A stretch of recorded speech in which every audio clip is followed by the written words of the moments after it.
एक तरफ राम मंदिर की अहम उपलब्धि है, नरेंद्र मोदी जैसा चेहरा है, राज्यवार मजबूत बूथ प्रबंधन है, पूर्णकालिक नेता कार्यकर्ताओं की फौज है, आरएसएस का मर्दहस्त है और वक्त रहते चुनाव की तैयारियां भी हैं।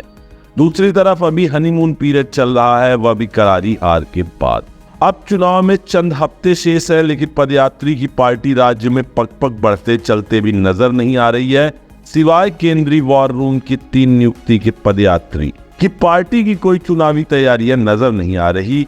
40 लोकसभा सीट वाले हिंदी भाषी राज्य में ये स्थिति है कांग्रेस। विधानसभा चुनाव में मिली करारी हार, शर्मनाक हार से भी सबक नहीं ले रही कांग्रेस।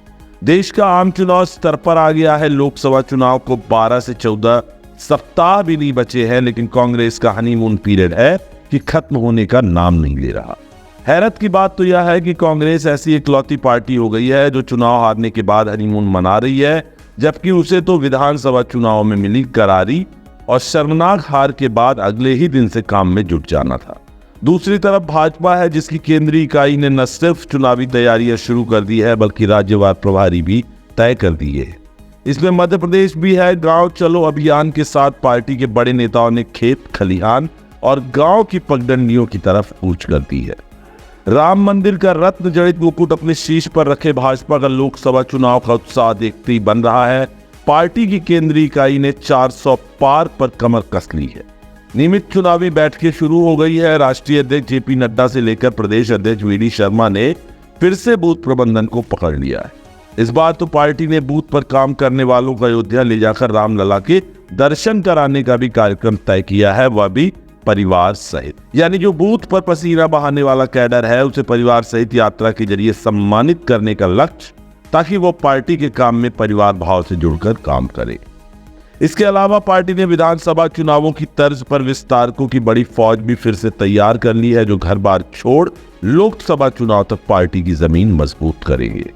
कांग्रेस में ये अभी भी तय नहीं हुआ कि वो मध्य प्रदेश में कितनी सीटों पर चुनाव लड़ेगी। उत्तर प्रदेश में अखिलेश यादव ने कांग्रेस के लिए 11 सीट छोड़कर कांग्रेस के प्रदेश नेतृत्व पर दबाव बढ़ा दिया है।